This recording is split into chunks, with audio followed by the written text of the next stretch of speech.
कब आखिरी बार आपने किसी टकराव का सामना किया था? शायद वो एक धोखा था। आपका सबसे अच्छा दोस्त ही आपके प्यार को चुरा ले गया और आप रह गए सवालों में डूबे। क्या अब तक का हर भरोसा झूठा था? या फिर शायद आपने महसूस किया हो कि कोई आपको धीरे धीरे नियंत्रित कर रहा है। एक परिवार का सदस्य जो बड़ी चालाकी से आपके असली जुनून पर शक के बीज बोकर आपको गलत करियर की तरफ धकेल रहा था। उस वक्त आपने हालात को कैसे संभाला? ज्यादातर लोग एक जैसा ही करते हैं, या तो टकराव से बचने की कोशिश करते हैं मानो समस्या कभी थी ही नहीं, या फिर भावनाओं में बहकर गुस्से से फट पड़ते हैं। कभी कभी लोग स्थिति को अपने पक्ष में करने के लिए चालाकियों और धोखे का सहारा भी लेते हैं। ये सब पल भर के लिए स्वाभाविक लग सकता है, लेकिन अक्सर नतीजा अच्छा नहीं निकलता, क्योंकि इन प्रतिक्रियाओं में रणनीति की कमी होती है। लेकिन अगर आप पहले से तैयार हों तो आप टकराव को बेहतर ढंग से संभाल सकते हैं, न सिर्फ हालात झेलने के लिए बल्कि उन्हें अपने पक्ष में मोड़ने के लिए। यही वो जगह है जहां रॉबर्ट ग्रीन की किताब द 33 स्ट्रेटजीज ऑफ वॉर सामने आती है। ये किताब सदियों की सैन्य रणनीतियों को रोजमर्रा की जिंदगी में इस्तेमाल होने वाले सबकों में बदल देती है। चाहे ऑफिस की राजनीति हो, चाहे निजी धोखा या फिर हाई स्टेक्स प्रतियोगिता, ये रणनीतियां आपको ताकत देती हैं हालात पर काबू पाने की, एक बेबस दर्शक बनकर नहीं बल्कि एक कुशल रणनीतिकार बनकर। और हाँ, अगर आप तुरंत इस्तेमाल करने लायक इनसाइट्स और त्वरित रेफरेंस चाहते हैं तो डिस्क्रिप्शन में दिए गए ब्लूप्रिंट लिंक को जरूर डाउनलोड कीजिए। अब चलिए आगे बढ़ते हैं, लेकिन सबसे पहले उस किताब की शुरुआत में रॉबर्ट ग्रीन जिन 6 अहम आदर्शों पर जोर देते हैं उन्हें समझते हैं। ये सिद्धांत जंग को बाहरी संघर्ष से हटाकर आत्मविकास और रोजमर्रा की रणनीतिक महारत का साधन बना देते हैं। पहला आदर्श, चीजों को वैसा देखिए जैसी वो वास्तव में है। भावनाओं के पर्दे, गुस्सा, डर या इच्छाओं के धोखे हटाकर हकीकत को साफ नजर से देखिए। यहीं से रणनीति की शुरुआत होती है। दूसरा आदर्श, लोगों का मूल्यांकन उनके शब्दों से नहीं बल्कि उनके कामों से कीजिए, क्योंकि असली इरादे हमेशा लगातार किए गए कर्मों से सामने आते हैं, न कि वादों या दिखावे से। तीसरा आदर्श, अपने ही हथियारों पर निर्भर रहिए। असली ताकत आती है आत्मनिर्भरता से, अपने दिमाग, अपनी क्षमताओं और अपनी मेहनत पर भरोसा करके, न कि बाहरी सहारे या किस्मत पर। चौथा आदर्श, एथेना की पूजा कीजिए, एरीज की नहीं। एथेना बुद्धिमत्ता और रणनीतिक युद्ध की देवी, वो सोच समझकर बनाई गई योजनाओं की प्रतीक है। वहीं एरीज अराजकता और आवेगी हिंसा का प्रतीक। हमेशा सोच समझकर किया गया कदम उठाइए, न कि सिर्फ बल प्रयोग। पांचवा आदर्श, खुद को युद्ध भूमि से ऊपर उठाइए। छोटे मोटे झगड़ों में मत उलझिए, अपने लंबे लक्ष्यों पर ध्यान रखिए, क्योंकि तुच्छ लड़ाइयां अक्सर हमें बड़ी तस्वीर से भटका देती हैं। छठा आदर्श, अपनी जंग को आध्यात्मिक बनाइए। हर चुनौती को एक अवसर मानिए, अपने चरित्र को मजबूत करने का, अपने मन को और तेज करने का, क्योंकि हर बाहरी और आंतरिक संघर्ष आपके विकास का जरिया बन सकता है। इन 6 आदर्शों को अपनाकर आप सिर्फ इस किताब की रणनीतियां ही नहीं समझ पाएंगे, बल्कि जिंदगी की हर चुनौती का सामना करेंगे ताकत, स्पष्टता और बुद्धिमानी के साथ। यह किताब किसी युद्ध अभियान की तरह आगे बढ़ती है।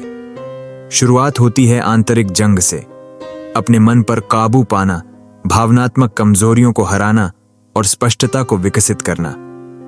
फिर यह आपको बाहरी रणनीतियों तक ले जाती है, एक टीम को एक लक्ष्य पर केंद्रित करना, रक्षा और आक्रमण दोनों की कला में महारत हासिल करना, और आखिरकार मनोवैज्ञानिक युद्ध के रहस्यों को समझना। हर चरण पिछले चरण पर आधारित होता है, आपको सटीकता और दूरदृष्टि से लैस करता है, ताकि आप हर स्तर के संघर्ष को न सिर्फ झेलें बल्कि जीतें। तो चलिए अब इस अद्भुत यात्रा की शुरुआत करते हैं। भाग 1, आत्मनिर्देशित युद्ध की कला। अपने मन को सबसे बड़ा हथियार और अपने अनुशासन को सबसे वफादार साथी बनाइए। रणनीति 1, अपने दुश्मनों पर युद्ध की घोषणा कीजिए। The polarity strategy. सन 4001 ईसा पूर्व की एक घटना। यूनानी भाड़े के सेनापति जेनफोन खुद को एक फंसी हुई सेना का नेतृत्व करते हुए पाता है। वे फारस की गहरी धरती में थे। उनके कमांडर की मौत हो चुकी थी, मिशन असफल हो चुका था और अब उनकी सेना का मनोबल टूट रहा था। रास्ता खो चुके ये सैनिक दिशा और उम्मीद दोनों से खाली आपस में ही एक दूसरे पर टूटने लगे। भय और असहमति उन्हें अंदर से खा रही थी। लेकिन जेनफोन ने सच्चाई पहचान ली। उनका सबसे बड़ा दुश्मन फारसी नहीं थे, बल्कि उनकी भीतर की अव्यवस्था थी। उसने उन्हें एक साफ लक्ष्य दिया, हम वापस घर पहुंचेंगे और इसके लिए लड़ेंगे। यह एक उद्देश्य था जिसने उन्हें एकजुट कर दिया। अब उनकी ऊर्जा भीतर की अराजकता से हटकर बाहर की लड़ाई पर केंद्रित हो गई। डर दृढ़ संकल्प में बदल गया और नतीजा, सभी बाधाओं के बावजूद वे जीतकर अपने घर लौटे, ये साबित करते हुए कि स्पष्ट उद्देश्य और एक ठोस दुश्मन ही भीतर के पतन का असली इलाज है। आपका सबसे खतरनाक दुश्मन अक्सर बाहर नहीं, बल्कि भीतर होता है। खुद पर शक, डर और ध्यान की कमी। लेकिन जब आप किसी बाहरी दुश्मन को पहचान लेते हैं तो ये ऊर्जा बदल जाती है। निर्णय की जगह आता है एक्शन। याद रखिए, लड़ने के लिए सबसे पहले जानना जरूरी है आप किससे और किस चीज से लड़ रहे हैं। एक सही तरह से परिभाषित दुश्मन आपके फोकस को तेज करता है और आपको मजबूर करता है कि आप अपनी पूरी क्षमता तक उठें। दुश्मनों को पहचानने की कला, लेकिन यहां जरूरी है सटीकता, न कि पागलपन। व्यवहार को देखिए, लोग अक्सर अपने असली इरादों को छुपाकर खुद को दोस्त दिखाते हैं, जबकि धीरे धीरे आपको भीतर से कमजोर कर रहे होते हैं। दबाव में परखिए, मुश्किल वक्त में इंसान का असली चेहरा सामने आता है। देखिए कि कोई संघर्ष के दौरान कैसा प्रतिक्रिया करता है। हमेशा हामी भरने वालों से सावधान रहिए, जो हर बात में आपकी हां में हां मिलाए। हो सकता है उनके असली इरादे बिल्कुल अलग हों। संतुलन बनाए रखिए, हर जगह दुश्मन देखने की गलती मत कीजिए, क्योंकि परनोइया यानी हर किसी पर शक इंसान को खुद ही तबाह कर देती है। साफ नजर और फोकस से असली खतरों की पहचान कीजिए। असली युद्ध भीतर का युद्ध। जब आप अपने दुश्मनों को पहचान लेते हैं तो तुरंत बाहरी युद्ध मत छेड़िए, क्योंकि पहला युद्ध बाहर नहीं, अंदर लड़ा जाता है। आपका डर, आपका अहंकार, आपकी आलस और आपका आत्मसंदेह, ये वो दुश्मन हैं जो किसी भी बाहरी टकराव से पहले आपकी हार तय कर सकते हैं। ऊर्जा को दिशा दीजिए, चाहे दुश्मन बाहर हो या भीतर। उसकी मौजूदगी को अपनी क्षमताओं को तेज करने और फोकस करने के लिए इस्तेमाल कीजिए। संकल्प को मजबूत कीजिए। ये तय कीजिए कि आप किन चीजों में कभी नहीं बदलना चाहते।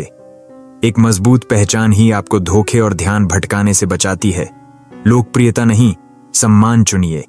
अपनी मूल्यों पर अडिग रहिए, काबू बनाए रखिए। गुस्से या आवेग में किए गए फैसले हमेशा महंगे पड़ते हैं। सच्चा रणनीतिकार शांत, सटीक और धैर्यवान होता है। वो अपनी ऊर्जा सिर्फ उन्हीं लड़ाइयों के लिए बचाता है जो वाकई मायने रखती हैं। दुश्मन, चाहे भीतर हों या बाहर, हमेशा आपको चुनौती देते हैं। वे चुंबक के दो विपरीत ध्रुवों की तरह आपको आगे खींचते हैं। लेकिन याद रखिए, किसी भी बाहरी युद्ध का सामना करने से पहले आपको अपने भीतर के युद्ध पर विजय पानी होगी, क्योंकि शक, अहंकार और डर ये किसी भी प्रतिद्वंदी से कहीं ज्यादा खतरनाक होते हैं। और जब तक आप इन ताकतों पर युद्ध की घोषणा नहीं करते, आप कभी भी सच्ची चुनौतियों का सामना करने के लिए तैयार नहीं हो सकते। यही है पहली रणनीति। अपने दुश्मनों पर युद्ध की घोषणा कीजिए, सबसे पहले भीतर के दुश्मनों से। रणनीति 2, पिछली लड़ाई मत लड़ो।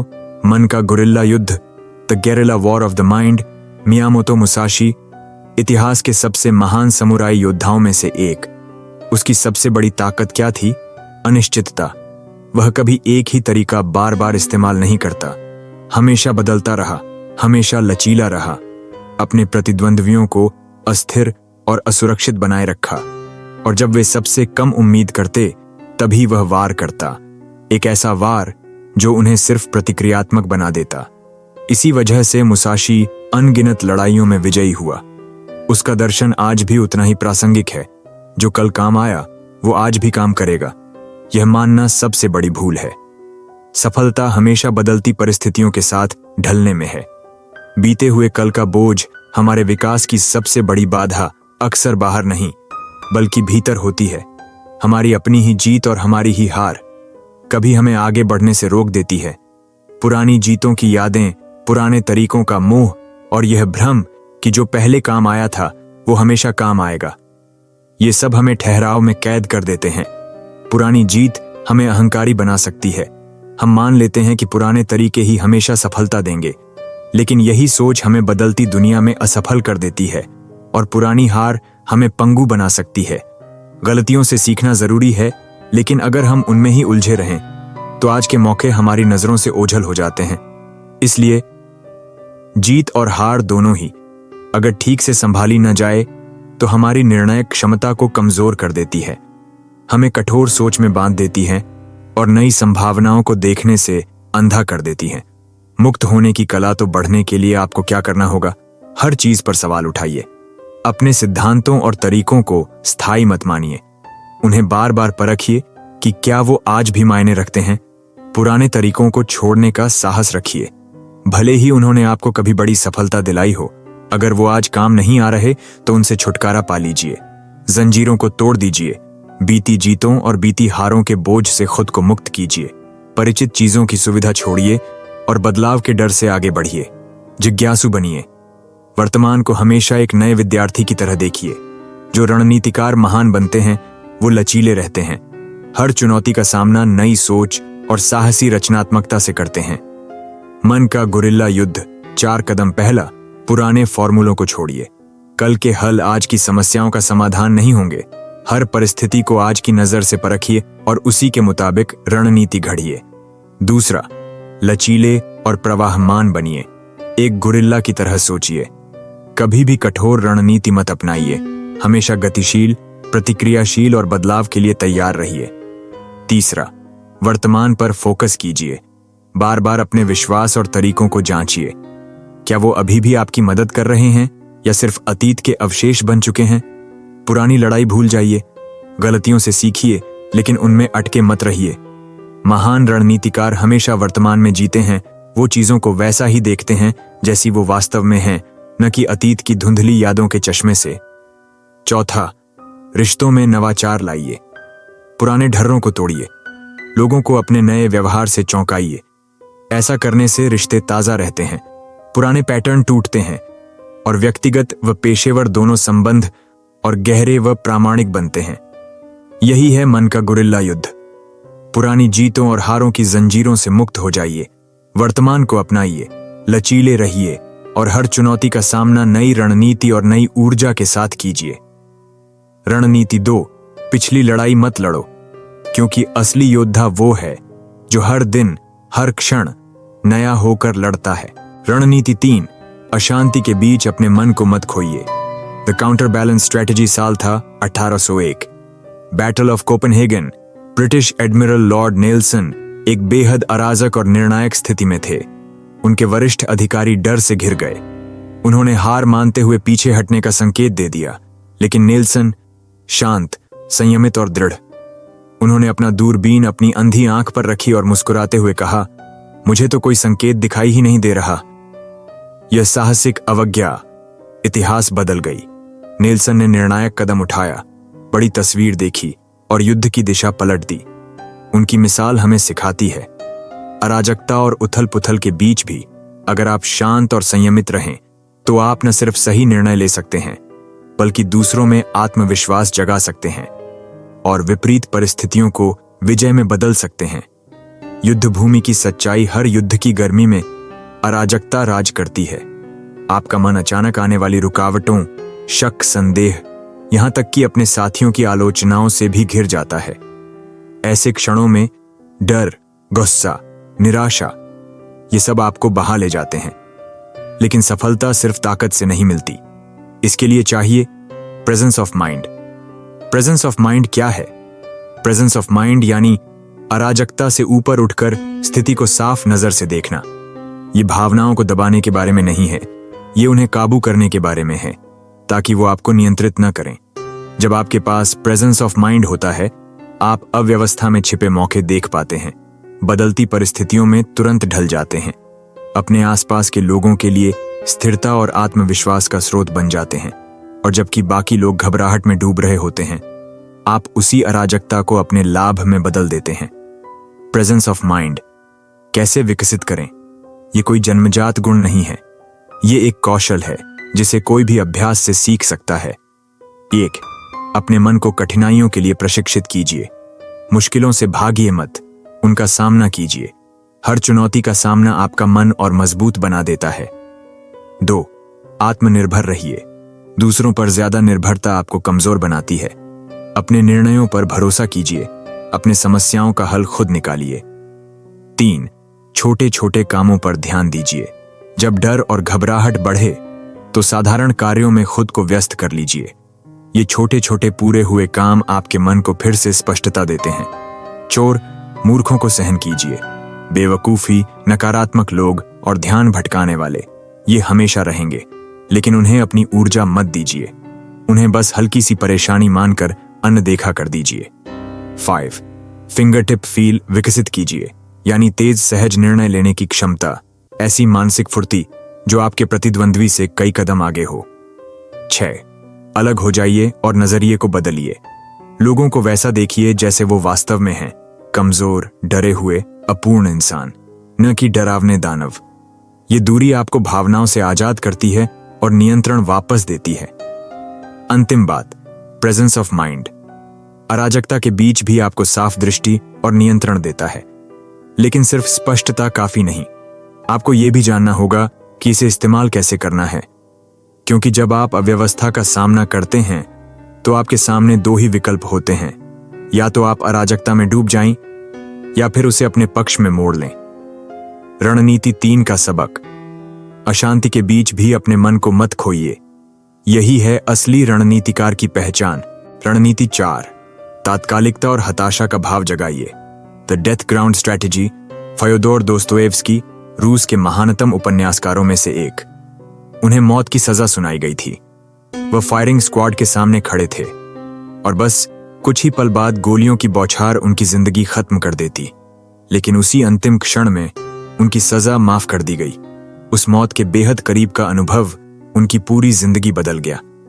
उस दिन के बाद उन्होंने हर एक शब्द ऐसे लिखा जैसे वह उनका आखिरी लेखन हो। उन्होंने सही समय या प्रेरणा का इंतजार नहीं किया। उन्होंने अर्जेंसी के साथ लिखा और दुनिया को क्राइम एंड पनिशमेंट जैसी कृतियां दी।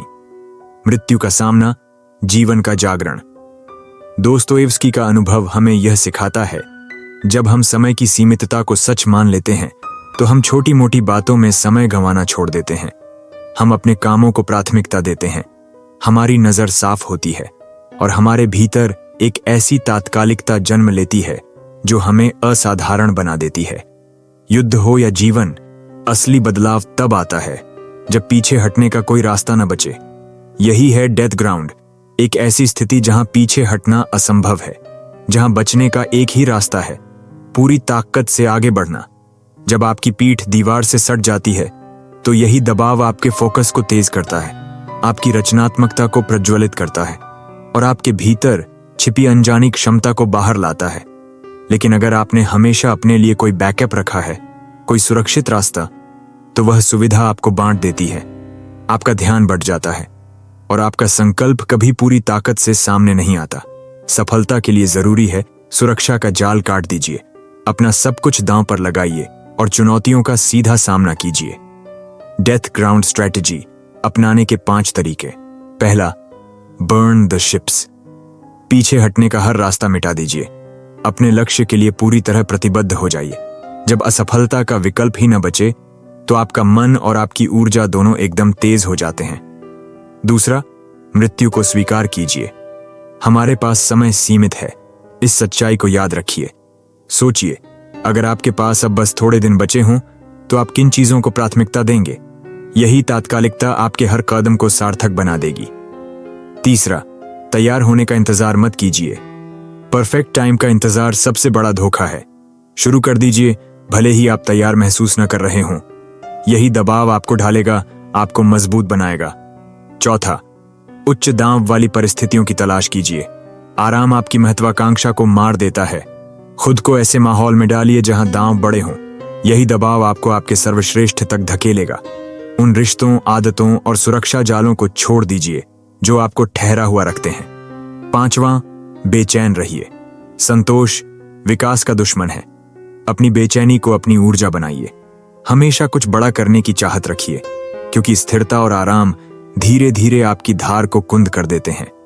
अंतिम चेतावनी याद रखिए, तात्कालिकता एक शक्तिशाली हथियार है, लेकिन हताशा लापरवाही भी पैदा कर सकती है। इसलिए डेथ ग्राउंड स्ट्रेटजी का इस्तेमाल करते समय हिम्मत और दूरदृष्टि दोनों साथ रखिए, क्योंकि जब आप पीछे हटने के हर रास्ते को जला देते हैं तो आपके पास बस एक ही विकल्प बचता है, विजय। रणनीति 4 का सबक।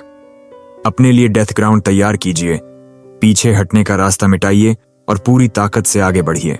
रणनीति 5, ग्रुप थिंक के जाल से बचें। Command and control strategy. Napoleon Bonaparte एक ऐसा नाम है जिसने युद्ध की कला को हमेशा के लिए बदल दिया। उनकी सफलता का सबसे बड़ा रहस्य केवल उनकी प्रतिभा नहीं था, बल्कि उनका कमांड और कंट्रोल का अनोखा सिस्टम था। वो अपने जनरलों का चुनाव बहुत सावधानी से करते थे, ऐसे लोग जो उनकी दृष्टि को साझा कर सकें और जिन पर वह भरोसा कर सकें। फिर उन्हें युद्ध के मैदान पर निर्णय लेने की पूरी स्वतंत्रता देते। इस तरह नेपोलियन ने कभी भी माइक्रो मैनेजमेंट का बोझ अपनी सेना पर नहीं डाला। परिणाम, उनकी सेना लचीली बनी रही और हमेशा परिस्थितियों के अनुसार तुरंत प्रतिक्रिया देने को तैयार रही। सबसे अच्छे नेता वो होते हैं जो अपनी टीम पर भरोसा करते हैं, लेकिन नियंत्रण खोते नहीं। यही संतुलन असली नेतृत्व की पहचान है। समूह का नेतृत्व करना आसान नहीं। बहुत ज्यादा नियंत्रण बगावत को जन्म देता है और बहुत कम नियंत्रण अराजकता को। असली ताकत इस संतुलन में है, जहां आप दूसरों को स्वतंत्रता देते हैं, लेकिन दृष्टि हमेशा आपके हाथ में रहती है। एक मजबूत चेन ऑफ कमांड बनाने के लिए सबसे पहले जरूरी है सही लोगों का चुनाव। ऐसे लोग जो आपके मूल्यों को साझा करें और आपकी कमजोरियों को पूरा कर सकें। यही लोग आपकी रीढ़ की हड्डी बनते हैं। आइए कुछ प्रमुख सिद्धांत समझते हैं जो आपको एक मजबूत कमांड सिस्टम बनाने में मदद करेंगे। स्पष्ट और प्रेरक आदेश दें। आपका आदेश मिशन पर केंद्रित हो, न कि आपके अहंकार पर। जितना साफ और प्रेरक आदेश होगा, उतना ही आपकी टीम सामूहिक जिम्मेदारी लेगी। सही लोगों को सही भूमिकाएं दें। हर इंसान तब चमकता है जब उसका काम उसकी क्षमता से मेल खाता है। उन्हें वहीं नियुक्त करें जहां उनकी ताकत मिशन को आगे बढ़ा सके। भागीदारी को बढ़ावा दें, लेकिन ग्रुप थिंक से बचें। अपनी टीम को राय देने दें, लेकिन अंतिम निर्णय हमेशा आपका होना चाहिए। मिशन को डर या जल्दबाजी नहीं, बल्कि विवेक और तर्क से आगे बढ़ाइए। निष्ठा और साझा विश्वास पैदा करें। एक भरोसेमंद चेन ऑफ कमांड केवल आदेशों से नहीं, बल्कि मूल्यों से बनती है। जब टीम आपके विजन और विश्वास को साझा करती है, तो वो आपकी अनुपस्थिति में भी समर्पण और स्पष्टता के साथ काम करती है। याद रखिए, नेतृत्व का मतलब है अनुशासन और भरोसे का मिश्रण, अधिकार और लचीलापन साथ साथ। और जब यह संतुलन सही बैठता है, तो आपकी टीम एक अजेय शक्ति में बदल जाती है। रणनीति 6, अपनी सेनाओं को बांटो। कंट्रोल्ड कैओस स्ट्रेटजी नेपोलियन की सबसे क्रांतिकारी खोज थी। अपनी सेना को छोटे छोटे स्वतंत्र हिस्सों में बांटना। हर हिस्से का नेतृत्व उसके भरोसेमंद मार्शल्स करते थे। 1805 की ऑस्ट्रियन कैंपेन इसका सबसे शानदार उदाहरण है। नेपोलियन ने अपनी सेना को इस तरह विभाजित किया कि वे अलग अलग दिशाओं से घेराव कर सकें। यही रणनीति कार्ल मैक की सेना को आत्मसमर्पण करने पर मजबूर कर गई। कठोर केंद्रीकृत आदेश युद्ध के मैदान में लचीलापन छीन लेते हैं, लेकिन कंट्रोल्ड केओस यानी सीमाओं के भीतर की स्वतंत्रता टीम को गति और रचनात्मकता देती है। कंट्रोल्ड केओस का अर्थ है अपनी टीम को छोटे छोटे समूहों में बांटें। हर समूह को साफ उद्देश्य दें। उन्हें स्वतंत्र निर्णय लेने का अधिकार दें, लेकिन नतीजों के लिए जिम्मेदार रखें। जब आपकी टीम जानती है कि वो क्यों लड़ रही है, तो वे परिस्थितियों के अनुसार अपने रास्ते खुद बना सकती हैं। यही साझा उद्देश्य उन्हें एक दिशा में जोड़ता है। लेकिन याद रखिए, स्वतंत्रता का मतलब अराजकता नहीं। आपको एक ढांचा बनाना होगा, जैसे नियमित check in, fall back plans या प्री डिफाइंड प्रोटोकॉल। इससे हर कोई स्वतंत्र भी रहेगा और जुड़ा भी। यही है कंट्रोल्ड केओस की ताकत, स्वतंत्रता के साथ सीमाएं। यह आपकी टीम को फुर्तीला बनाता है, अडिग बनाता है और अंततः अजेय। रणनीति 7, युद्ध को एक अभियान में बदलो। मोरल स्ट्रेटजी हैनिबल, कार्थेज का महान सेनापति, मनोबल की ताकत को भली भांति समझता था। सन 281 ईसा पूर्व उसने अपने सैनिकों को तैयार करने के लिए प्रतिस्पर्धात्मक युद्ध खेलों की शुरुआत की। ये खेल सिर्फ अभ्यास नहीं थे, ये एक रणनीतिक हथियार थे। इनसे सैनिकों में आत्मविश्वास बढ़ा, वफादारी गहरी हुई और सामूहिक ऊर्जा जगी। याद रखिए, मनोबल सिर्फ महत्वपूर्ण नहीं, बल्कि निर्णायक होता है। एक ऐसी सेना जिसका मनोबल ऊंचा है, असंभव को भी संभव कर सकती है। नेता के रूप में आपकी जिम्मेदारी है ध्यान को मैं से हम पर लाना, एक ऐसा मिशन गढ़ना जिसमें हर कोई अपने व्यक्तिगत स्वार्थ से ऊपर उठकर सामूहिक सफलता के लिए लड़े। तो इसे अपनी जिंदगी और काम में कैसे अपनाएं? एक उद्देश्य के चारों ओर सबको एकजुट करो। लोग तभी अपनी पूरी शक्ति लगाते हैं जब उनके पास किसी बड़ी और अर्थपूर्ण वजह के लिए लड़ने का मौका हो। सामने से नेतृत्व करो, सिर्फ शब्दों से नहीं, अपने कर्मों से टीम को दिखाओ कि आप वही कठिनाइयां झेलने को तैयार हैं जो वे झेल रहे हैं। ऐसा नेतृत्व सम्मान, वफादारी और प्रेरणा दिलाता है। इनाम और सजा का संतुलन बहुत ज्यादा इनाम सुस्ती लाते हैं और बहुत ज्यादा दंड मनोबल तोड़ देता है। एक सच्चा नेता इस संतुलन को साधता है। जरूरतों और ऊर्जा पर ध्यान दो। बुनियादी जरूरतें जैसे आराम, भोजन और संतुलित कामकाज पूरे हों। उसके बाद ही उनकी ऊर्जा को सही दिशा में लगाओ। तर्क नहीं, भावनाओं को जगाओ। इंसान दिमाग से नहीं, दिल से प्रेरित होता है। कहानियों, इशारों और जुड़ाव से उनका विश्वास जगाओ। समूह की एक पहचान बनाओ। छोटी छोटी जीतें भी समय के साथ एक ग्रुप मिथ यानी साझा गौरव गढ़ती हैं, जो उनकी आत्मा को अटूट कर देती हैं। नकारात्मकता को काट फेंको। शिकायत करने वाले, मनोबल गिराने वाले लोग झर की तरह फैलते हैं। स्वस्थ बहस अलग बात है, लेकिन लगातार नकारात्मकता को तुरंत दूर करना जरूरी है। नेता की असली जीत वही है जब उसका समूह केवल आदेशों से नहीं बल्कि दिल से प्रेरित होकर लड़ता है। ऐसा समूह किसी भी परिस्थिति में अजेय बन जाता है, क्योंकि उनकी ताकत बाहर से नहीं, भीतर से आती है। अब अगला चरण, रक्षा की कला। अब जब आपने मन को मजबूत किया, नेतृत्व में महारत हासिल की, तो अगली चुनौती है अपनी स्थिति को सुरक्षित रखना। युद्ध हो या जीवन, असली ताकत सिर्फ जीतने में नहीं बल्कि अपनी उपलब्धियों को बचाए रखने में है। रणनीति 8, लड़ाइयां सोच समझकर चुनो। Perfect economy strategy. Winston Churchill ने कहा था, आप कभी अपनी मंजिल तक नहीं पहुंच सकते अगर हर भौंकते कुत्ते पर पत्थर फेंकते रुक जाओ।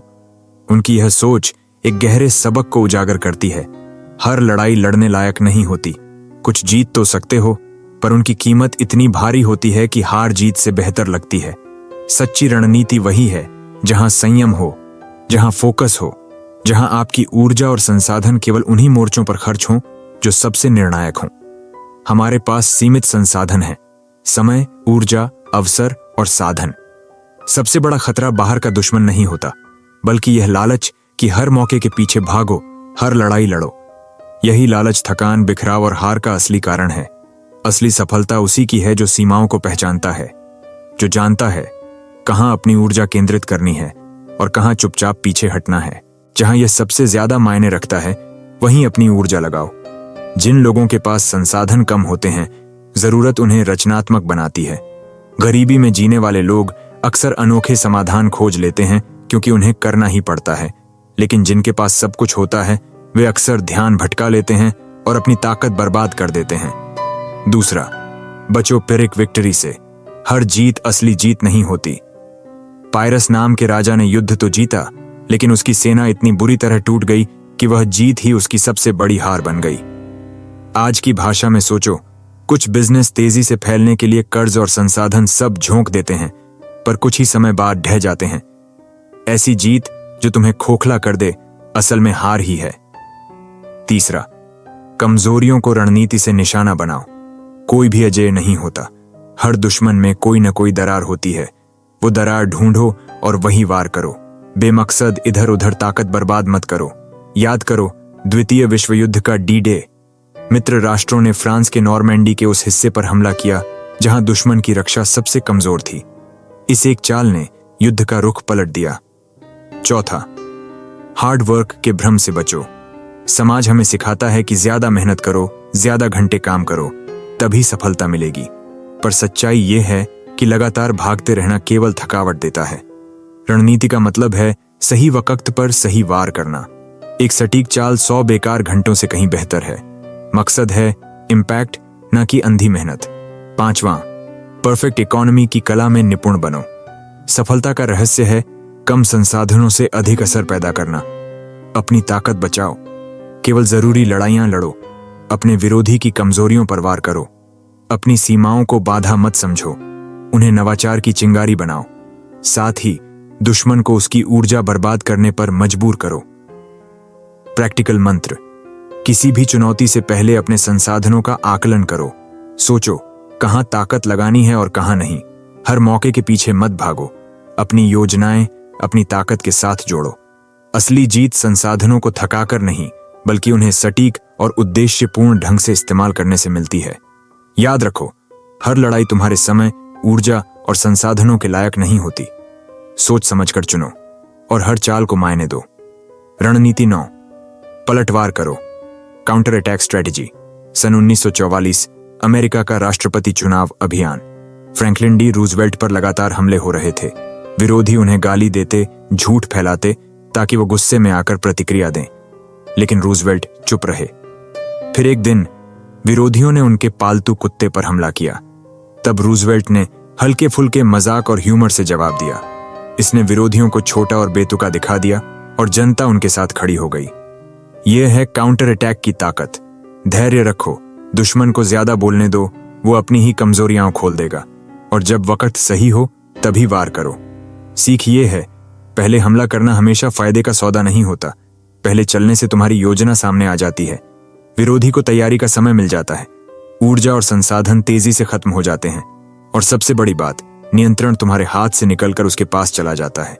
पर जब तुम इंतजार करते हो, दुश्मन को पहले कदम उठाने पर मजबूर करते हो, तभी तुम्हें मौका मिलता है उसकी कमजोरी पहचान कर सही समय पर पलटवार करने का। दूसरी कुंजी, सन्नाटा और धैर्य। टकराव के बीच अपनी भावनाओं को साध लेना ही सबसे बड़ी जीत है। जब तुम शांत रहो और सामने वाला झल्ला उठे, तभी तुम वाकई जीत की ओर बढ़ रहे हो। रणनीति 9, पलटवार की कला। The counter attack strategy. कभी कभी जीतने का सबसे ताकतवर तरीका है धैर्य और मौन। 1944 की राष्ट्रपति चुनावी मुहिम के दौरान फ्रैंकलिन डी रूजवेल्ट पर लगातार प्रहार किए गए। उनके विरोधी उन्हें उकसाना चाहते थे ताकि वह गुस्से में कोई गलत प्रतिक्रिया दें, लेकिन रूजवेल्ट चुप रहे तब तक जब तक एक आलोचक ने उनके प्यारे कुत्ते पर हमला नहीं किया। उस समय उन्होंने एक हल्के फुल्के हास्यपूर्ण अंदाज में जवाब दिया। नतीजा, जनता हंसी, विपक्ष शर्मिंदा हुआ और रूजवेल्ट ने पूरे खेल को पलट दिया। यहीं से हमें सबक मिलता है, पलटवार हमेशा आखिर में करो, लेकिन इतनी सटीकता से कि खेल ही बदल जाए। पहला सिद्धांत, मौन का हथियार चुप्पी बहुत ताकतवर होती है। यह आपके विरोधी को अस्थिर करती है, उनकी झुंझलाहट को बढ़ाती है और अंततः वे अपने ही गुस्से के जाल में फंस जाते हैं। जब आप शांत रहते हैं तो हालात पर नियंत्रण आपका हो जाता है। दूसरा सिद्धांत, प्रतिक्रिया रोकने की कला। हम इंसान अक्सर तुरंत पलटकर जवाब देना चाहते हैं क्योंकि हमें डर होता है कि चुप्पी हमारी कमजोरी समझी जाएगी, लेकिन यही सबसे बड़ी गलती है। चुप रहकर आप समय और परिस्थिति को अपने पक्ष में मोड़ लेते हैं। तीसरा सिद्धांत, पलटवार का क्षण। जब दुश्मन अपनी चाल पूरी तरह खोल देता है, तभी आपका पलटवार होना चाहिए, और वह वार तेज, गहरा और निर्णायक होना चाहिए। उनकी कमजोरियों को उनके खिलाफ इस्तेमाल करो, उनकी गलतियों, उनके गुस्से, उनके लालच को ही जाल बनाओ। चौथा सिद्धांत, रोजमर्रा की जिंदगी में यह रणनीति सिर्फ युद्ध या राजनीति में नहीं, बल्कि हमारी रोजमर्रा की जिंदगी में भी लागू होती है। बातचीत में पहले दूसरे को बोलने दो ताकि तुम उनकी जरूरतें समझ सको। तकरार में शांत रहो ताकि उनका गुस्सा उनकी हार बन जाए। नेतृत्व में पहले देखो, समझो, फिर प्रहार करो। आखिर में यही सच है, जो आखिर में वार करता है वही सबसे गहरा वार करता है। रणनीति 10, डर की ताकत, द डिटरेंस स्ट्रैटेजी। कभी कभी लड़ाई जीतने का सबसे आसान तरीका है उसे शुरू ही न होने देना। 1862 में अमेरिकी गृहयुद्ध के दौरान जनरल स्टोनवॉल जैक्सन ने अपने विरोधी को सीधे हराया नहीं। उन्होंने ऐसा वातावरण बना दिया कि दुश्मन को अपने ही कदमों पर शक होने लगा। उनकी मनोवैज्ञानिक चालों ने डर का ऐसा बीज बो दिया कि विरोधी लड़ने से पहले ही पीछे हट गया। यहीं से सबक मिलता है, भय ही सबसे बड़ा हथियार है। पहला सिद्धांत, डर का माहौल बनाओ। दुश्मन को यकीन दिलाओ कि अगर उसने तुम्हें छेड़ा तो उसे भारी कीमत चुकानी पड़ेगी, और अगर तुम ब्लफ कर रहे हो तो संभल जाओ, क्योंकि अगर ब्लफ पकड़ा गया तो तुम्हारी पूरी रणनीति ढह जाएगी। दूसरा सिद्धांत, अनिश्चितता की ताकत। दुश्मन को कभी पता न चले कि तुम कब, कहां और कैसे पलटवार करोगे। यह अनिश्चितता उन्हें पंगु बना देती है। तीसरा सिद्धांत, रोजमर्रा की जिंदगी में, कामकाज की दुनिया में अगर तुम हमेशा अपनी सीमाएं स्पष्ट रखते हो तो कोई तुम्हारे साथ आसानी से खिलवाड़ नहीं कर पाएगा। रिश्तों में अगर तुम स्पष्ट कर दो कि तुम्हारी हदें क्या हैं तो सामने वाला उन्हें लांघने से पहले 100 बार सोचेगा। चौथा सिद्धांत, पलटवार का तरीका। कभी कभी जब दुश्मन तुम्हें कम आंक कर हमला करता है तो तुम्हें तुरंत और अप्रत्याशित साहस के साथ जवाब देना चाहिए। यह झटका उन्हें पूरी तरह अस्थिर कर देता है। सच्चाई यही है, डर ही रोकथाम है। अगर सामने वाले को लगे कि तुम्हें हराना उसके लिए नामुमकिन या बेहद महंगा है तो वह लड़ाई शुरू करने से पहले ही हार मान लेगा। यही 2 मंत्र याद रखो। पलटवार का सही समय, काउंटर अटैक। डर की ताकत, डिटरेंस। अगर तुम इन्हें साध लेते हो तो चाहे जिंदगी हो, व्यापार हो या रिश्ते, तुम्हें हराना किसी के लिए आसान नहीं रहेगा। रणनीति 11, समय के लिए स्थान की कुर्बानी, द नॉन एंगेजमेंट स्ट्रेटेजी। चीन के गृह युद्ध के शुरुआती दिनों में माओ की कम्युनिस्ट सेना को पीछे हटना पड़ा। उस समय यदि नेशनलिस्ट सेनाएं उनका पीछा करतीं तो शायद वे जीत जातीं, लेकिन यह पीछे हटना समर्पण नहीं था। यह था एक सोचा समझा, गहन रणनीतिक कदम। माओ ने इस मौके का इस्तेमाल किया किसानों को एकजुट करने, ताकत जुटाने और जन समर्थन बनाने के लिए। और जब 1949 आया, इतिहास पलट गया। कम्युनिस्टों ने वही नेशनलिस्ट सेना जो कभी अजेय लगती थी, निर्णायक रूप से परास्त कर दी। कभी कभी दुश्मन को छोटी जीत देने से बड़ी विजय की नींव रखी जाती है। यह है रणनीति 11 का सार, जहां सीधा टकराव न करके आप समय जीतते हैं और धीरे धीरे अपने प्रतिद्वंद्वी की जमीन खिसका देते हैं। एक कार्रवाई रोककर नियंत्रण पाना, पीछे हटना अक्सर कमजोरी माना जाता है, लेकिन असली रणनीति में यह है धैर्य और अनुशासन का प्रतीक। एक सोच समझकर किया गया रिट्रीट आपको देता है समय, ताकत इकट्ठा करने का और मौका अपने दुश्मन को ज्यादा आगे बढ़कर गलतियां करने देने का। याद रखिए, कभी कभी समय जमीन से कहीं अधिक मूल्यवान होता है। 2 दुश्मन की अति का फायदा उठाना। जब आप पीछे हटते हैं तो आपका दुश्मन आपको कमजोर समझकर लगातार पीछा करता है। धीरे धीरे वही दुश्मन अपना सब कुछ खर्च करने लगता है, ऊर्जा, संसाधन, धैर्य। और जब उनका दम टूटता है, वहीं से आपकी जीत की शुरुआत होती है। एक ऐतिहासिक उदाहरण, पहला विश्व युद्ध, पूर्वी अफ्रीका का मोर्चा। ब्रिटिश कमांडर जनरल स्मट्स, पूरा भरोसा था कि वह जर्मनों को जल्दी हरा देंगे। उन्होंने अपनी विशाल सेना आगे बढ़ाई ताकि जल्द से जल्द इस मोर्चे को खत्म करके बड़ी लड़ाइयों पर ध्यान दे सकें। लेकिन उनके सामने था कर्नल पॉल वॉन लेटो वॉरबेक, संख्या में बेहद कम पर दिमाग से बेहद चालाक। वॉरबेक ने सीधे लड़ने के बजाय अपनी सेना को बार बार रणनीतिक पीछे हटने का आदेश दिया। हर बार वो एक कदम आगे और ब्रिटिश सेना हमेशा उनके पीछे थकी हारी। परिणाम, ब्रिटिश सेना थक गई, बिखर गई और वॉरबेक अपनी छोटी सी सेना के साथ लंबे समय तक उन्हें उलझाए रखे। यह था पीछे हटकर जीतने का खेल। असली सबक यह है, हर लड़ाई लड़ना जरूरी नहीं होता।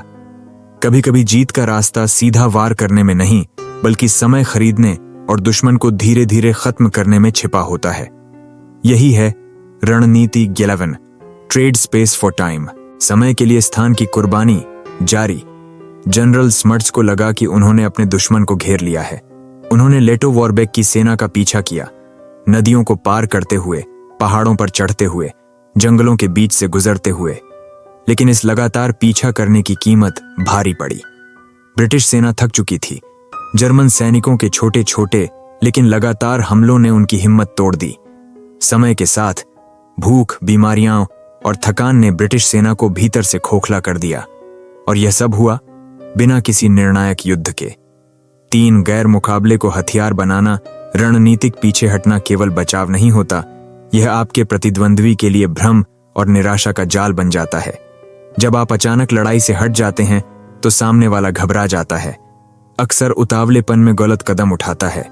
उदाहरण के लिए, किसी समझौते या बातचीत से अचानक उठकर चले जाना। अक्सर यह दूसरी पार्टी को अपने रुख पर दोबारा सोचने पर मजबूर कर देता है और आपको बेहतर शर्तें मिल सकती हैं।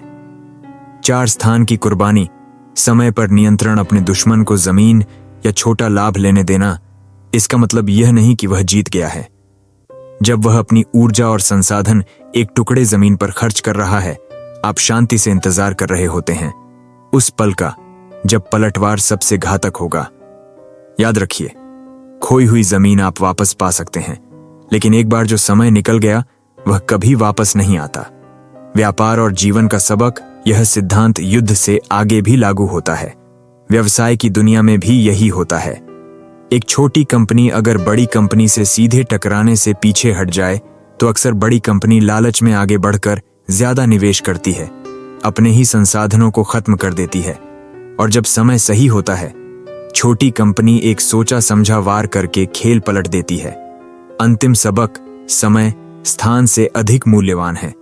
रणनीतिक पीछे हटना दुश्मन को गुमराह करता है, थकाता है और उसे गलती करने पर मजबूर करता है। लेकिन यह याद रखिए, पीछे हटना हमेशा उद्देश्यपूर्ण होना चाहिए। यह कमजोरी नहीं बल्कि ताकत और धैर्य का प्रतीक है। हर पल आपकी नजर आपके लंबे खेल, लॉन्ग टर्म गोल्स पर होनी चाहिए, ताकि जब सही समय आए आपका एक कदम पूरी बाजी पलट दे। जीवन और संघर्ष में हार अटूट है। हर इंसान, चाहे राजा हो या साधारण व्यक्ति, किसी न किसी मोड़ पर हार का सामना करता है। लेकिन सवाल यह नहीं है कि आप हारे या जीते, असल सवाल यह है आप हार का उपयोग कैसे करते हैं। रणनीति 12 हमें यही सिखाती है कि हानि केवल तब हानि है जब आप उसे हानि मान लें। सच्चा रणनीतिकार हर चोट को हथियार में, हर झटके को सबक में और हर गिरावट को सीढ़ी में बदल देता है। पहला सिद्धांत, हानि को अवसर मानो। हार का सबसे बड़ा दर्द यह है कि वह हमारी अहंकार की दीवार तोड़ देती है। लेकिन यहीं से असली अवसर छिपा होता है। जब सब कुछ खो चुका होता है तभी हम नए रास्ते खोजने को मजबूर होते हैं। उदाहरण, थॉमस एडिसन ने हजारों असफल प्रयोगों के बाद बल्ब बनाया। लोग उसे पागल कहते थे, लेकिन वह हर हार को सीख में बदलते गए। उनकी प्रसिद्ध पंक्ति थी, मैंने असफलता नहीं पाई, मैंने 10,000 तरीके खोज लिए जो काम नहीं करते। यही सोच हानि को लाभ में बदल देती है। दूसरा सिद्धांत, दुश्मन की जीत को जाल बनाओ। कभी कभी हार को स्वीकार करना ही सबसे बड़ा हथियार होता है। जब आप पीछे हटते हैं तो दुश्मन अति आत्मविश्वासी हो जाता है और यही उसका जाल बन जाता है। ऐतिहासिक उदाहरण, चीन का लॉन्ग मार्च 1984-45। कम्युनिस्ट सेना ने पीछे हटते हटते हजारों किलोमीटर लंबा सफर तय किया। उस समय सबको लगा कि वे हार गए हैं, लेकिन इसी रणनीतिक वापसी ने उन्हें समय दिया, जनता का समर्थन दिलाया और अंततः 1939 में उन्होंने राष्ट्रवादियों को हराकर सत्ता हासिल कर ली। ये दिखाता है कि कभी कभी हार का स्वाद दुश्मन को चखने देना भविष्य की जीत की बुनियाद रख देता है। तीसरा सिद्धांत, हानि से सीखो, न कि शर्म से। ज्यादातर लोग हार को शर्म मानकर दब जाते हैं, लेकिन सच्चा नेता हार को सीख मानता है। उदाहरण, अमेरिकी राष्ट्रपति अब्राहम लिंकन कई चुनाव हारे, व्यापार में असफल हुए, निजी जीवन में भी गहरे संकट झेले, लेकिन हर हार ने उन्हें और मजबूत बनाया। आखिरकार वही व्यक्ति अमेरिका को गृहयुद्ध से निकालकर महान राष्ट्रपति बना। रणनीति कहती है, हार आपकी शिक्षक है, दुश्मन नहीं। चौथा सिद्धांत, हानि से सहानुभूति कमाओ। कभी कभी हार आपकी छवि को मजबूत करती है। जब आप किसी आक्रामक ताकत के सामने शांत और संयमी दिखते हैं तो जनता आपके पक्ष में खड़ी हो जाती है। उदाहरण, महात्मा गांधी ने असहयोग और सत्याग्रह के दौरान बार बार जेल की सजा काटी। कागज पर देखा जाए तो यह हानि थी, लेकिन हर जेल यात्रा ने जनता के दिलों में उनके प्रति सम्मान और सहानुभूति बढ़ा दी। अंततः इस हानि ने ब्रिटिश शासन की नींव हिला दी। पांचवां सिद्धांत, हानि को रूपांतरित करो। रणनीति 12 हमें यह भी सिखाती है कि हानि केवल एक स्थिति है, स्थायी सत्य नहीं। यदि आप अपनी दृष्टि बदल लें तो हानि भी नया अवसर बन सकती है। व्यापारिक उदाहरण, एप्पल कंपनी 1997 में लगभग दिवालिया हो चुकी थी, लेकिन स्टीव जॉब्स ने इस हानि को रचनात्मक पुनर्जन्म का अवसर बनाया। कुछ वर्षों में वही कंपनी दुनिया की सबसे ताकतवर और नवोन्मेषी टेक्नोलॉजी कंपनी बन गई। छठा सिद्धांत, हार को हथियार बनाओ। कभी कभी आपकी कमजोरी ही आपको ताकत देती है। जब दुश्मन आपको कमजोर समझता है तभी वह आपको हल्के में लेता है। और यही आपका लाभ बन जाता है। मनोवैज्ञानिक पहलू, लोग अक्सर उस व्यक्ति को कम आंकते हैं जो असफल हो चुका हो, लेकिन वही व्यक्ति अगर दृढ़ रहे तो उसकी वापसी और भी विस्फोटक होती है। यह वही क्षण है जब हानि आश्चर्यजनक विजय में बदल जाती है। निष्कर्ष, हानि को लाभ की राह बनाओ। रणनीति 12 हमें बताती है कि हानि स्थायी नहीं है, यह एक छिपा हुआ अवसर है। यह दुश्मन के लिए झूठी सुरक्षा और आपके लिए समय और सीख लेकर आती है। याद रखिए, रणनीतिकार की आंखों में हार अंत नहीं बल्कि नई शुरुआत होती है। हर टूटन एक नई रचना की नींव है, हर हार एक और बड़ी जीत की तैयारी है। तो जब भी जीवन या संघर्ष में आपको हार का सामना हो, टूटिए मत, उसे अपनी ताकत बनाइए, क्योंकि सच्चा विजेता वही है जो हानि को लाभ में बदलना जानता है। रणनीति 13 हमें एक गहरा सबक सिखाती है। सीधी टक्कर हमेशा जीत नहीं दिलाती। कभी कभी असली शक्ति यह होती है कि आप अपनी चालें छिपा लें, अपनी योजना को धुंध की तरह रहस्यमय बना दें। जब सामने वाला आपके इरादे को समझ ही न पाए तो वह घबराहट और असमंजस में खुद ही गलती करता है। पहला सिद्धांत, भ्रम पैदा करो। युद्ध हो या व्यवसाय, यदि आपका विरोधी आपकी असली ताकत और योजना नहीं समझ पाता तो उसका हर कदम संदेह से भरा होता है। वह निश्चिंत होकर आक्रमण नहीं कर सकता। ऐतिहासिक उदाहरण, द्वितीय विश्व युद्ध, ऑपरेशन बॉडीगार्ड। मित्र राष्ट्रों ने जर्मनी को धोखा देने के लिए नकली सेना, नकली टैंक और फर्जी रेडियो संदेश तक बनाए। हिटलर को लगा असली हमला कहीं और होगा, पर असल हमला नॉर्मैंडी पर हुआ और यही धोखा जर्मनी की हार का कारण बना। दूसरा सिद्धांत, अपनी कमजोरी को ढाल बनाओ। कभी कभी अपनी असली ताकत छुपाने के लिए आपको अपनी कमजोरी को दिखाना पड़ता है। यह आपके दुश्मन को गलतफहमी में डाल देता है। उदाहरण, शतरंज में अनुभवी खिलाड़ी कभी कभी जानबूझकर एक मोहरा कुर्बान कर देते हैं। विरोधी लालच में उस चाल को पकड़ लेता है और अगले ही कदम में पूरी बाजी हार जाता है। तीसरा सिद्धांत, धैर्य ही असली हथियार है। जब आप अपनी चाल को छुपा लेते हैं तो आपको समय मिलता है। विरोधी बेचैन होकर जल्दबाजी करता है। उसकी यही अधीरता आपकी सबसे बड़ी जीत बनती है। मनोवैज्ञानिक दृष्टि से मनुष्य अनिश्चितता बर्दाश्त नहीं कर पाता। जब उसे यह न पता हो कि सामने वाला क्या करने वाला है तो उसका दिमाग घबराहट में गलत फैसले लेने लगता है। चौथा सिद्धांत, जनता और साथियों पर प्रभाव केवल दुश्मन ही नहीं, कभी कभी अपने साथियों को भी आपकी रहस्यमय छवि प्रेरित करती है।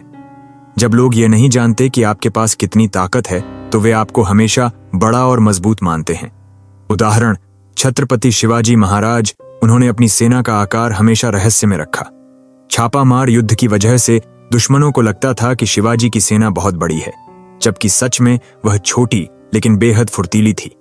यही भ्रम उनकी ताकत बना। पांचवां सिद्धांत, रहस्य ही शक्ति है। रणनीति 13 हमें यह सिखाती है कि स्पष्टता कभी कभी आपकी दुश्मनी बढ़ा देती है, लेकिन रहस्य डर और सम्मान दोनों पैदा करता है। अगर आपका दुश्मन नहीं जानता कि आप अगला कदम कब और कहां उठाने वाले हैं तो वह हर पल चौकन्ना रहेगा, और चौकन्नापन धीरे धीरे थकान में बदल जाता है।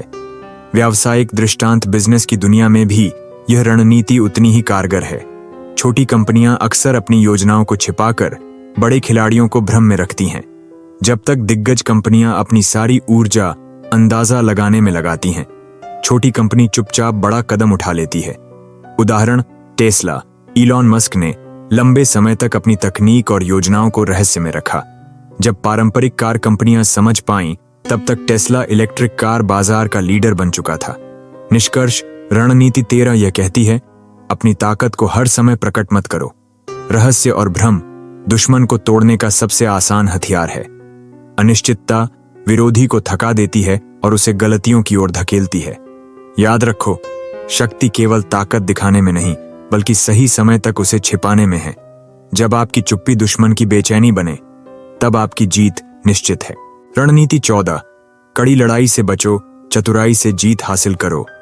जीवन, युद्ध और व्यवसाय, इन तीनों में एक समानता है। हर लड़ाई महंगी होती है, कभी खून, कभी संसाधन और कभी समय व ऊर्जा। इसलिए महान रणनीतिकार हमें यह सिखाते हैं कि असली जीत वह नहीं है जिसमें आप सब कुछ झोंक दें, बल्कि वह है जिसमें आप बिना बड़ी लड़ाई लड़े जीत हासिल कर लें। यही है रणनीति। 14 कड़ी लड़ाई से बचो और चतुराई से जीत हासिल करो। पहला सिद्धांत, टकराव से बचो, अवसर खोजो। सीधी टक्कर हमेशा दोनों पक्षों को नुकसान पहुंचाती है, लेकिन यदि आप अपने दुश्मन की कमजोरियों को पहचान लें और बिना सीधी भिड़ंत के उन्हें मात दे दें, तो आप ताकत बचाकर जीत जाते हैं। उदाहरण, सुन त्जू, द आर्ट ऑफ वॉर। उन्होंने कहा था, सबसे बड़ी जीत वह है जो बिना लड़े हासिल की जाए। युद्ध केवल अंतिम विकल्प होना चाहिए, असली रणनीति है दुश्मन को भीतर से तोड़ देना, उसकी योजनाओं को ही विफल कर देना। दूसरा सिद्धांत, मनोवैज्ञानिक युद्ध। बहुत बार सीधा युद्ध करने की जगह मनोवैज्ञानिक दबाव ही काफी होता है। जब आप अपने विरोधी के मन में यह विश्वास भर देते हैं कि वह आपको हराकर भी जीत नहीं पाएगा, तो वह आधी लड़ाई हार चुका होता है। ऐतिहासिक दृष्टांत, चंगेज खान, उसने कई बार बिना लड़ाई के ही पूरे शहरों को आत्मसमर्पण करने पर मजबूर किया। कैसे? डर और अफवाहों से। वह अपने सैनिकों को ज्यादा दिखाने के लिए आग जलवाता, झंडे गाड़ता और घोड़ों की आवाजें बढ़ा चढ़ाकर फैलाता। दुश्मन सोचता कि लाखों सैनिक आ रहे हैं और बिना लड़े हार मान लेता। तीसरा सिद्धांत, संसाधनों की बचत। कभी कभी समझदारी यह होती है कि आप लड़ाई में पड़ने की बजाय समय, ताकत और संसाधन बचाएं। यहां धैर्य ही सबसे बड़ा हथियार है। व्यावसायिक उदाहरण, स्टार्टअप कंपनियां अक्सर बड़ी कंपनियों से सीधी टक्कर लेने की बजाय नए आइडिया या अलग नीच चुनती हैं। सीधा युद्ध करने से संसाधन बर्बाद होते, लेकिन चतुराई से वे अपने लिए नया बाजार बनाती हैं और जीत जाती हैं। चौथा सिद्धांत, भ्रम और धोखा। यदि आपको सीधे नहीं जीतना है तो विरोधी को उलझाओ। उसे ऐसी लड़ाई में खींचो जहां आप कम संसाधन लगाकर अधिक नुकसान पहुंचा सकें। उदाहरण, द्वितीय विश्व युद्ध।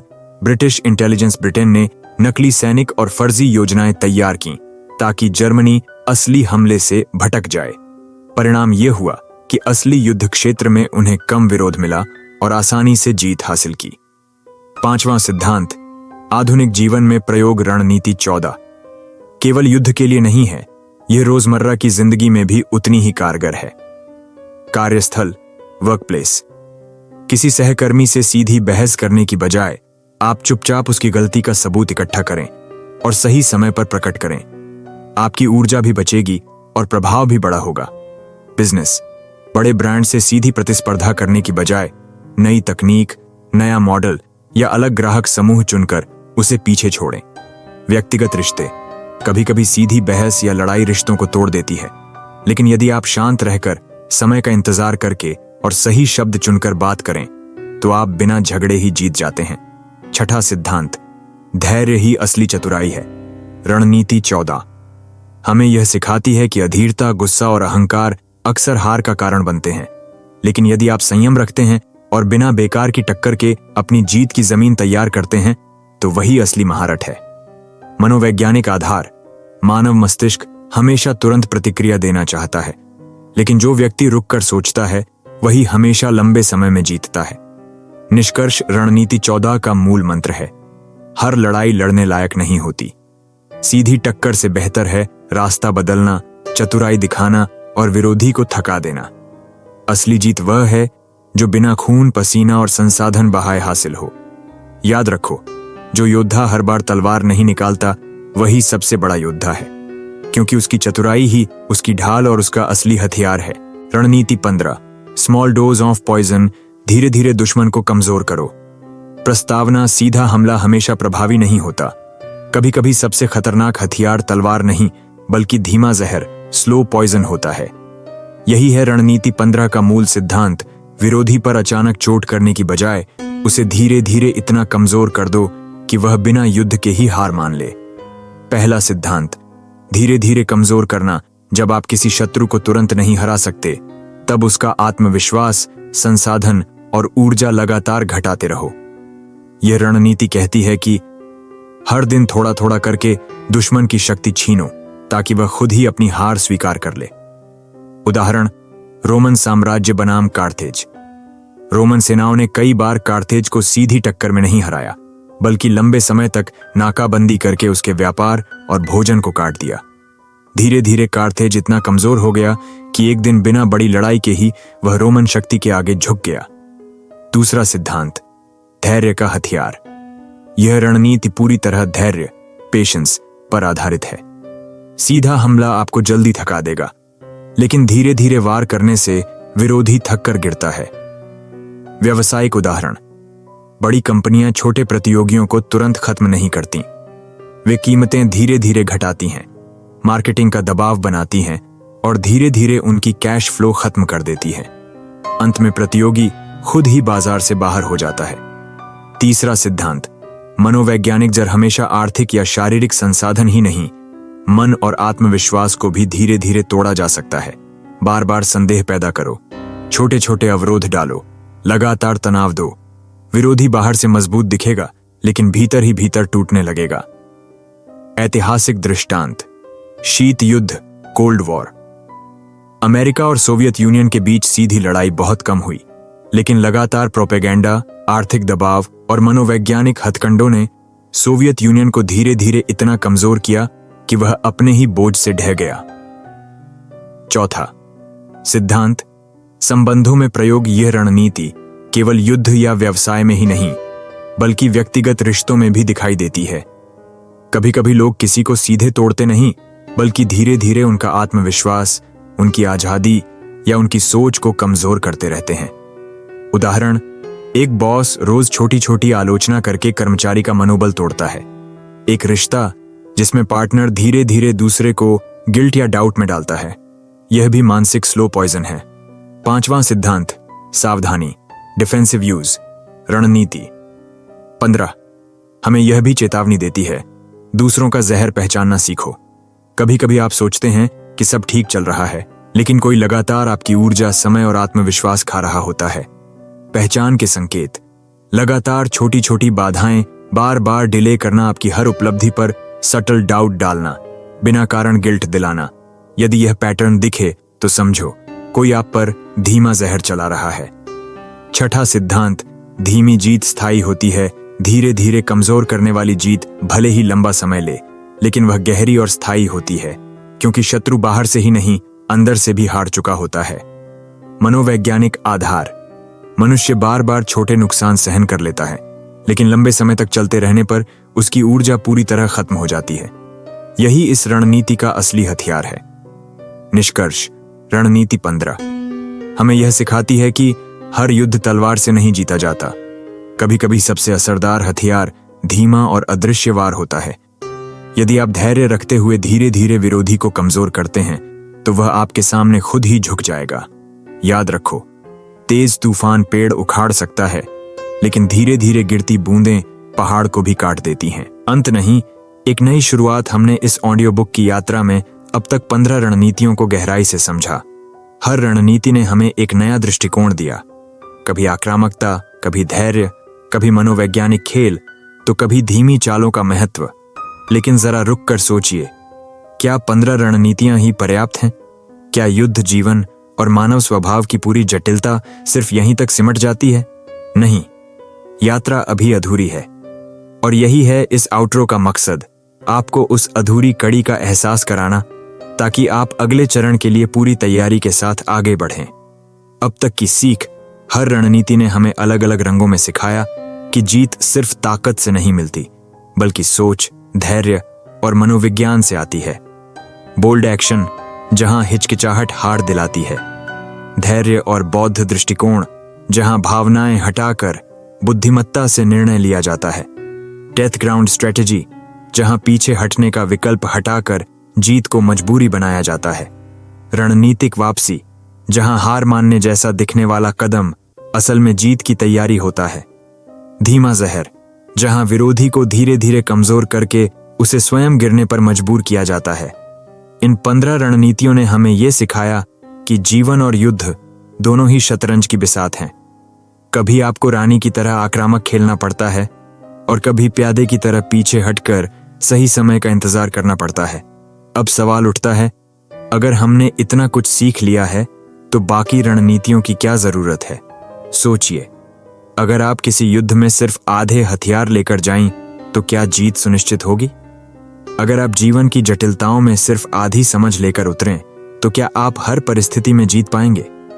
युद्ध हो या जीवन, अधूरी जानकारी अक्सर सबसे बड़ा जाल होती है। वह आपको आत्मविश्वास देती है, लेकिन सुरक्षा नहीं। आप सोचते हैं कि आप सब जान गए हैं, और तभी असली चाल आपको मात दे देती है। इसीलिए पार्ट 2 सिर्फ जारी यात्रा नहीं है, बल्कि यह उस सुरक्षा कवच का दूसरा हिस्सा है जिसके बिना जीत अधूरी है। अब तक आपने महसूस किया होगा कि ये रणनीतियां केवल युद्ध या इतिहास की बातें नहीं थीं। ये हमारे रोजमर्रा के जीवन, करियर, रिश्ते और आत्मसंघर्ष पर भी लागू होती हैं।